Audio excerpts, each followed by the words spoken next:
The first thing I did in The Vanishing of Ethan Carter was look at this rock.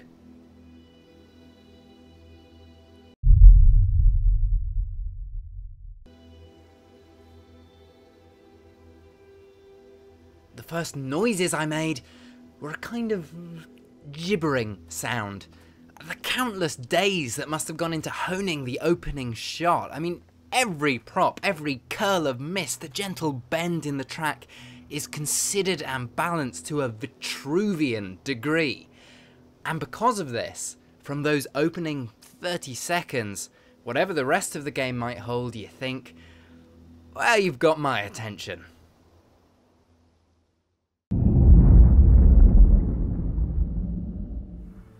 The Vanishing of Ethan Carter uses a technique called photogrammetry. Photogrammetry? Real-world objects are photographed from every conceivable angle and the resultant data transformed into models and textures by the loving touch of developers, the astronauts. The result is unprecedented realism, and rather than describe it, I'll let the visuals speak for themselves.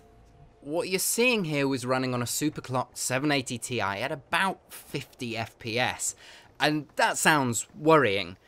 It shouldn't.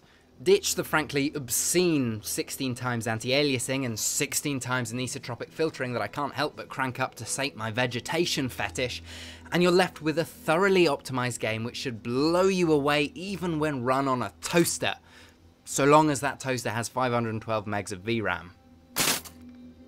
I suspect that a good portion of pundits will be slinging the words walking simulator around with regard to Ethan Carter, a pejorative term used to indicate a sumptuous but low-calorie game.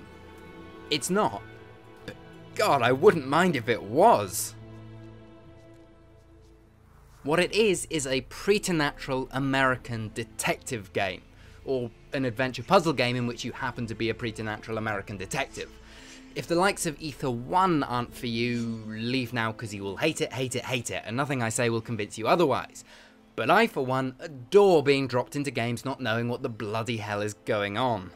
Ethan Carter's opening traps and its unexplained sense ability, which reveals glimpses at a world far darker, do a damn fine job of pulling you deeper into its web. In a game like this, you don't have a gruff marine telling you, take point! Infiltrate that! Take the next left off the M25! The player has to want to move forwards of their own volition, and teasers like this are exactly the right match for the genre. However, as you move through the world, stumbling on puzzles in semi-organic fashion, you do encounter invisible walls which obstruct the game's aspirations to exploration. There's no prescribed order to things, but The Vanishing isn't afraid to push you vigorously, sometimes unsubtly, in its preferred direction. Okay, time out.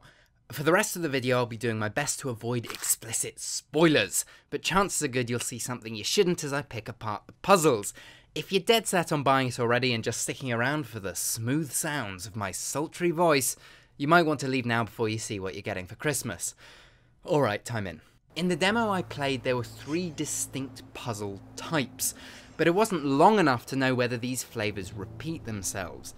If each of the minor puzzles, which tease the story in arcane snippets, stay fresh and unique, the astronauts will have hit on a formula which keeps exploring enticing and leaves more interesting questions than dull explanations.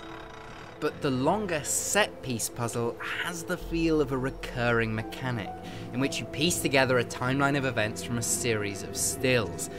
And that's a pity, because it was by far the least engaging part of the game. It's a jarring separation of story and mechanics, a window of exposition which paints a story by numbers which would have been better left to ponder. This section punctuates otherwise masterful atmosphere. Every asset and soundbite is keenly arranged to instill maximum feels, and it's like playing a Stephen King novel or an episode of Midsummer Murders Goes to Woodstock. And I think that alone is worth further investigation.